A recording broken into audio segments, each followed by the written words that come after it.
खुलुमबाय दिनैनि स्टुडिअ आं प्रणय दैमारी दिनैनि गाहाय रादाबफोराव दङ बांलादेशआव लामा जाब्रबथाय बरायग्रा जथुमनि हानजाया खुनुरुखुमै जिउ रैखा एसआइ आनजादनि सोंथि बिलाइ लिक जानाय जाथायखौ लानानै सानै हमबाय आसाम सरकारा 3% DA आरो DR बारायनो गनायथि होबाय MP रोनगोरा नार्जारिया काजलगावआव आबादारि मेला बेखेवदों आलफा उदांनि केम्पआव रैखाथि बिफाननि एजेन्ट एलन मास्कआ टुइटारखौ बायबाय तामुलपुराव गिबि मन्त्रि रिलिफ फान्डनिफ्राय सुबुंफोरनो रां अनसुंथाइ गथायदों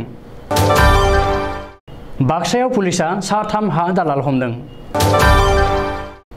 गसाइगाव सासे पुलिसआ सासे आइजो आरो फिसायखौ फायारिं खालामदों दानिया फैदो आबुं रादाबाव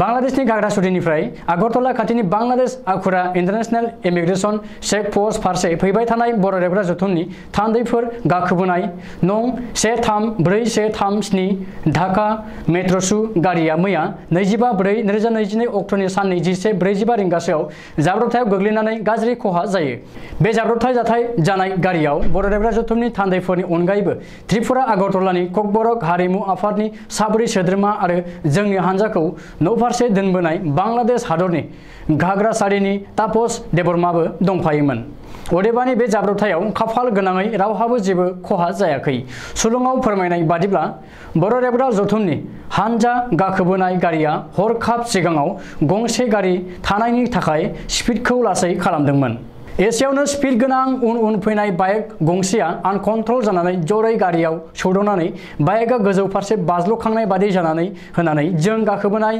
गारिनि उननि ग्लासआ आबुङै बायजोबो जाउनाव गारिनि उननि बाहागोआ गाज्रि खहा जायो बाइकआ उनफारसे बायजोखै हाखराव सिरखिनानै गोग्लैहैयो अदेबानि बे जाथायाव बाइक ड्राइभाराबो बोरैबा खाफाल गोनाङै जेबो जायाबालासिनो जिउ रैखा मोनदों उनाव थासारिया जोबोद दुंहाव जादोंमोन नाथाय पुलिस फैनानै कन्ट्रल खालामफैयो जाथाया फैबाय थानाय समाव घाग्रासुरिनिफ्राय 50 किल'मिटार गोजानाव जेरैबो दंफां लाइफां थानाय हाजो टिला ओनसोलाव जादोंमोन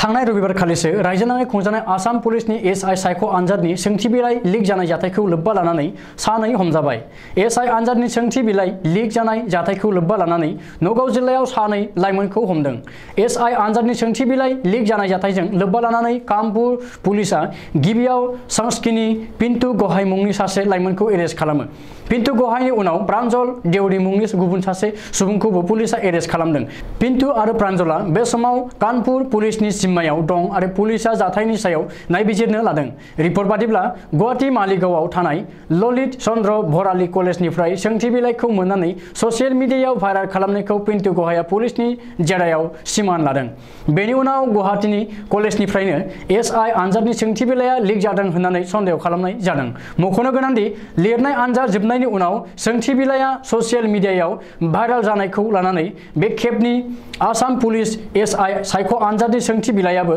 लिक जादों नामा होननानै रायजोनाङै सावरायदों आरो सोंथि सिखांदों बेजों लोगोसेनो बे जाथायनि सायाव नायबिजिरनो थाखाय सोरखारखौ गोख्रों दाबि खालामदों एसआइ आनजाद लिरग्रा बिजाथिफोरा ओरैहाय एसआइ सायख' आनजादखौ खुंनाय सेबाया सोंथि आनजाद लिक जानायनि बागै खेंफोरथि होदों सेबाया गांसे प्रेस बिबुंसार जारि खालामनानै एसआइ आनजादा गाहामैनो खुंफुंजादों होननानै दाबि खालामदों आरो आनजाद जोबनायनि उनाव सोंथि बिलाइ लिक जानाय अजदआव जेबो जर'खा बेसेन थाया होननानै प्रेस बिबुंसाराव रोखायै बुंदों मख'नो गोनांदि आनजाद लिरग्रा बिजाथिफोरखौ खुद्रि होनायनि थांखियैसो सोंथि बिलाइखौ ससियेल मिडियायाव भाइरेल खालामदों होननानै सेबाया सन्देह खालामदों बेजों लोगोसेनो बेबायदि खौरांखौ लानानै खुद्रिनो नाङा होननानै आनजाद होगिरिफोरखौ सेबाया खावलायो आरो थि समावनो आनजादनि रिजाल्टखौ फोसावगोन होननानैबो प्रेस बिबुंसाराव रोखायै मख'दों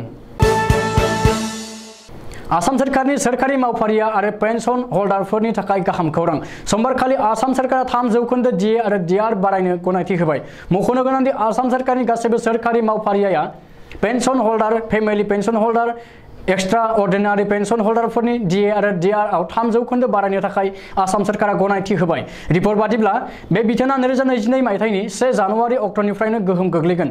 सोरखारि मावफारि आरो पेन्सन हल्डारफोरा बेसिक पे आरो बेसिक पेन्सननि 34% हाराव DA आरो DR मोननो हागोन। मख'नो गोनांदि रायजो सोरखारनि बे बिथोना बैसोर बायदि सोरखारि मावफारियाफोरनि सायावल' गोहोम गोग्लैगोन जायफोर 4 एप्रिल 2016 निफ्राय सोदांनाय पे स्केलआव लाबोजादों आरो जायफोर 1 एप्रिल 2016 नि सिगां पे स्केलनि थाखाय सायख'जादोंमोन। बबेखानि बे मोननो गोनां रां एबा दोहोनखौ मावफारियाफोरा गावबा गावनि बेंक एकाउन्टआव मोनसे किस्तियावनो एबा खनसेनो मोननो हागोन होननानैबो सोरखारनि बिथिंनिफ्राय फोसावदों। हादर उदांस्रिनि 75थि बोसोरखौ नोजोर होनानै खुंनाय आजादी का अमृत महोत्सवजों लोब्बा लानानै किसान भागीदारी प्राथमिकता हामारि अभियाननि बाहागो हिसाबै दिनै चिरां जिल्लानि सदर काजलगाव थानाय कृषि बिगियान केन्द्रनि लांगोनायाव कृषक मेला एबा आबादारिफोरनि मेला खुंदों। दिनै खुंनाय आबादारि मेलायाव गाहाय आलासि महरै बाहागो लानानै फिथा हास'ना बेखेवना होदों रायजो सभानि MP रोनगोरा नार्जारिया। बे हाबाफारियावनो BDCनि मावफुं सोद्रोमा रनजित बसुमतारियाबो बाहागो लायो। रिपर्ट बादिब्ला बे आबादारि मेलायाव काजलगाव कृषि बिगियान केन्द्रनि अनगायैबो जिल्ला आबाद बिफान, रेशन बिफान, आखाइ इसान बिफान, जुनार फिसिनाय बिफान आरो गुबुन गुबुन गावसुंथा हानजाफोरा बाहागो लायो। बबेखानि जिल्ला आबादारि मेलाखौ लोब्बा लानानै कृषि बिगियान केन्द्रआव मोनसे सांग्रांथियारि मेलबो लानाय जायो। बे मेलाव बिजनी महकुमानि 200निबो बांसिन आबादारिफोरा बाहागो लायो होननानै मिथिनो मोननाय जादों। सोरखारजों होबथाजानाय आरो परेश बरुवा दैदेननाय आलफा उदांनि केम्पआव पुलिस आरो रैखाथि बिफाननि एजेन्ट। माखासे सान सिगांनिफ्रायनो आसामनि लाइमोनफोरा आलफा उदांआव हाबहैबाय थानाय समावनो म्यानमाराव थानाय आलफा उदांनि केम्पआव पुलिस आरो रैखाथि बिफाना दैथायहरनाय सासे एजेन्टखौ हमनो हानाय जादों आरो बे जाथाया बयखौबो सोमोनांहोदों। आलफा उदांआ मोनसे इमेल आरो भिडिअ फुटेज जारि खालामनानै बे जाथायनि बागै फोसावदों।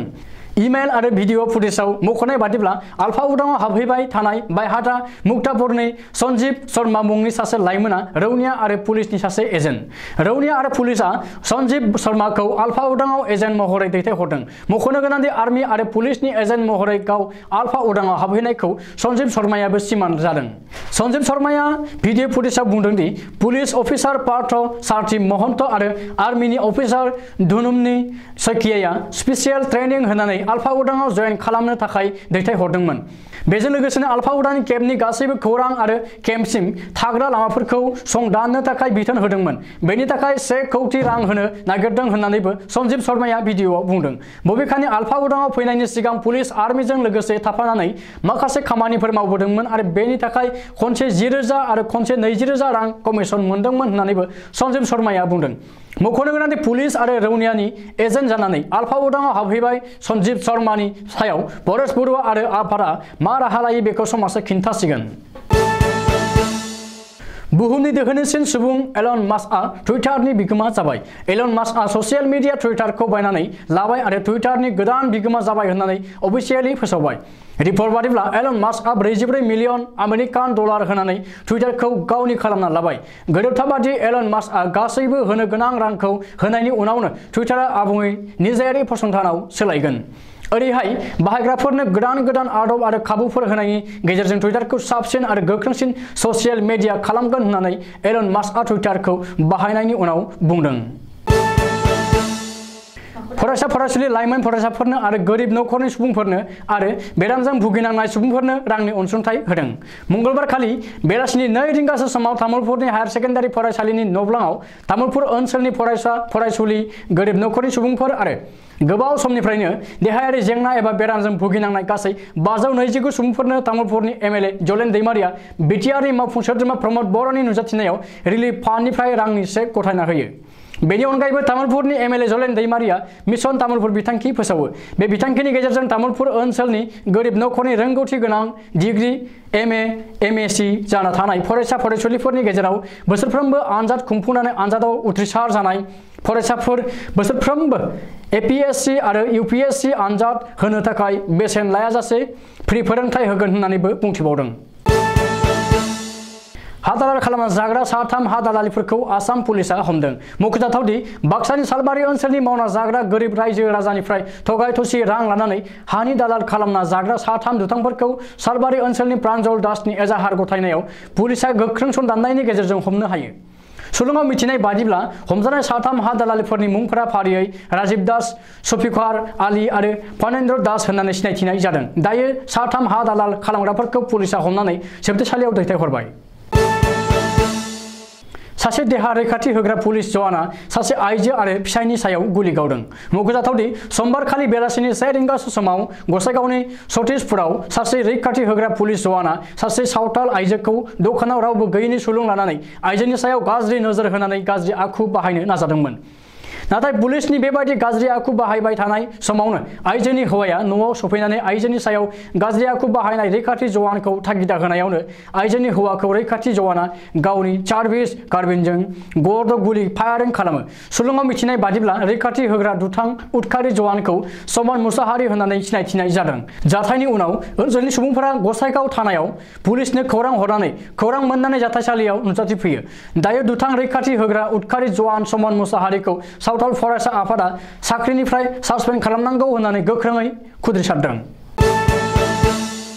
दिनै मोनाबिलिनि रादाबा एसेनोसै। गोजोन्थों।